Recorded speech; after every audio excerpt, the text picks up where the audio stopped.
Selamat datang di channel Keluarga Pandu, rumah berbagi cerita dan pesan.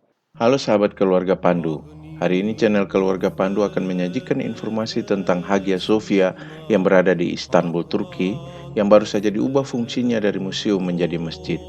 Jangan lupa like dan subscribe, serta komen, supaya sahabat-sahabat akan terus mendapatkan informasi terbaru dan menarik dari channel keluarga Pandu. Tahukah Anda bahwa mulai tanggal 24 Juli 2020, Megale Eklesia di Turki atau yang sekarang dikenal dengan nama Hagia Sophia akan beralih fungsinya menjadi masjid, gereja kebanggaan kerajaan Bizantium yang direbut oleh dinasti Ottoman pada tahun 1453, yang sebelumnya adalah bangunan historis yang banyak dikunjungi orang, akan segera kembali menjadi tempat peribadahan umat Muslim Turki. Presiden Erdogan telah mengumumkan bahwa mulai tanggal 24 Juli 2020, Hagia Sophia akan berubah fungsi dari museum menjadi masjid.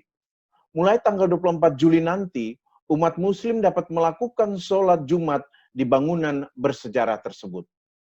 Meskipun akan memfungsikan Hagia Sophia sebagai masjid, Erdogan berjanji bahwa bangunan bersejarah yang merupakan warisan bersama umat manusia tersebut akan tetap terbuka bagi siapa saja.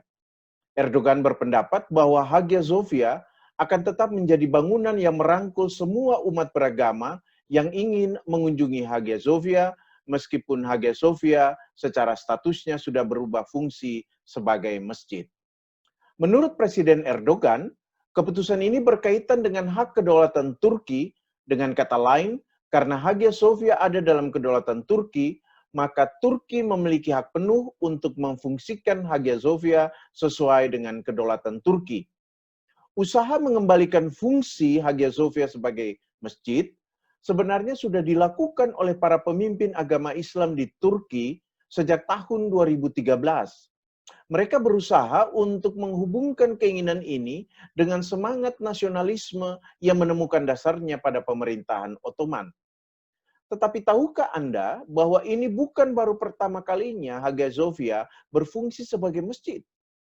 Hagia Sophia atau Megale Eklesia ini sudah pernah berfungsi sebagai masjid pada tahun 1453 ketika Konstantinopel, ibu kota kekaisaran Bizantium, yang di dalam kota tersebut berdiri Hagia Sophia, ditaklukkan oleh Kekaisaran Ottoman yang pada saat itu dipimpin oleh Sultan Mehmed II atau juga dikenal sebagai Mehmed Sang Penakluk.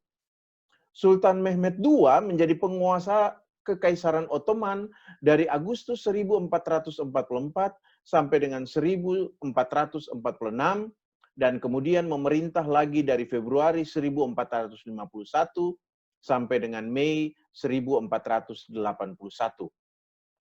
Sultan Mehmed II adalah sultan ketujuh dari dinasti Ottoman atau Kekaisaran Ottoman.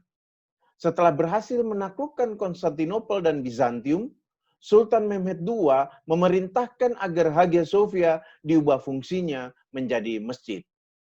Perubahan fungsi dari Hagia Sophia sebagai gereja menjadi masjid ini juga diikuti dengan penambahan menara atau minaret pada keempat sisi Hagia Sophia. Ciri-ciri Islam atau ornamen-ornamen Islam kemudian ditambahkan pada Hagia Sophia, seperti mimbar, kiblat atau arah sholat, dan tulisan-tulisan kaligrafi. Beberapa bagian dari Hagia Sophia yang memperlihatkan ciri kekristenan dihilangkan atau dihancurkan, seperti lonceng, altar, tempat baptisan, ikon-ikon, dan relik-relik. Mosaik-mosaik yang menggambarkan Bunda Maria dan Yesus juga dihilangkan dan diplester. Mosaik gambar Yesus pada kubah utama ditutupi dengan kaligrafi dari emas. Perubahan ini membuat bagian dalam dari bangunan utama Hagia Sophia hampir tidak memperlihatkan ciri gereja Bizantium yang penuh dengan ornamen, ikon, dan mosaik Kristen. Hagia Sophia yang berarti hikmat Allah juga dikenal dengan nama Hagia Sophia dalam bahasa Turki, Sancta Sophia dalam bahasa Latin, atau juga Gereja Kebijaksanaan Ilahi, Church of the Divine Wisdom, atau Gereja Kebijaksanaan Kudus, Church of the Holy Wisdom. Sebelum Hagia Sophia dibangun, awalnya berdiri gereja yang dikenal dengan nama Megale Ecclesia. Gereja ini dibangun atas perintah Konstantinus Agung pada tahun 325 dan ditabiskan oleh Konstantinus II tahun 360. Namun ketika terjadi kerusuhan pada tahun 404, berkaitan dengan konflik politik dalam keluarga Kaisar Arkadius yang memerintah dari tahun 395 sampai dengan 408 sesudah Masehi, dan juga sebagai akibat dari pembuangan Santo Yohanes Chrysostomos yang merupakan patriark Konstantinopel, gereja ini mengalami kehancuran. Setelah dibangun kembali dan diperbesar oleh Kaisar Konstans I dan ditabiskan oleh Kaisar Theodosius II pada tahun 415. Ketika terjadi pemberontakan Nika pada tahun 532, gereja ini sekali lagi mengalami kehancuran karena dibakar. Di atas reruntuhan Megale Ecclesia tersebut, atas perintah Kaisar Bizantium, Kaisar Justinianus I, yang memerintah dari tahun 527 sampai dengan 565, Hagia Sophia dibangun pada tahun 532 sampai dengan 537. Justinianus I mengawali ibadah di Hagia Sophia pada 27 Desember 537. Ketika mengawali ibadah tersebut, Justinianus I berkata, "Terima kasih Tuhanku karena telah memberi aku kesempatan untuk membangun tempat ibadah seperti ini." Hagia Sophia saat itu menjadi bangunan terpenting di Kekaisaran Bizantium. Lokasi Hagia Sophia memang dalam sejarahnya menjadi tempat ibadah beberapa agama. Sebelum didirikan oleh Konstantinus Agung, di lokasi tersebut berdiri rumah ibadah untuk sebuah agama paganisme.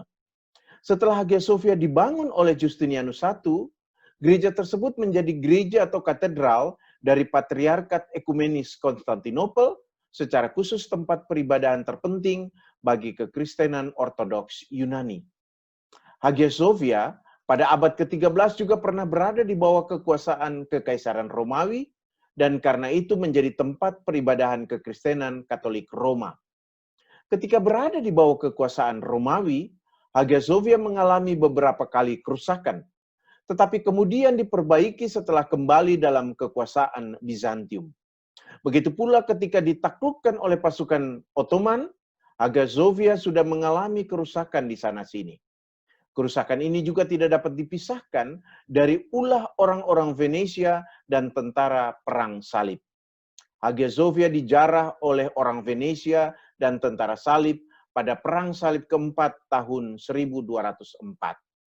Ini terjadi karena Perang Salib keempat bertujuan menaklukkan Konstantinopel sebagai wujud penguasaan Katolik Roma atas Ortodoks. Penaklukan ini tidak dapat dipisahkan juga dari ketegangan agama antara Katolik Roma dan Ortodoks saat itu. Tidak heran, karena penjarahan ini, beberapa barang berharga dari Kekaisaran Bizantium, khususnya dari gereja Hagia Sophia sampai saat ini, ada di beberapa gereja di Venesia, Jerman, dan Italia. Pada masa pemerintahan Presiden Turki Kemal Atatürk, Hagia Sophia tidak lagi difungsikan sebagai masjid. Kemal Atatürk menjadikan Hagia Sophia sebagai bangunan sekuler, yaitu sebagai museum pada tahun 1935.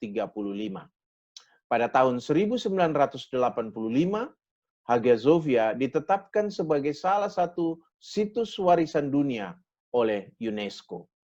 Dengan demikian, kita mencatat bahwa di lokasi di mana Hagia Sophia ini berdiri, telah beribadah beragam agama, mulai dari agama paganisme, Ortodoks Yunani, Katolik Roma, dan Islam.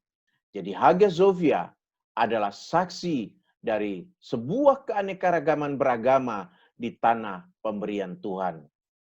Dengan demikian kita belajar bahwa dunia ini menghadirkan bagi kita keanekaragaman dan penerimaan satu terhadap yang lain.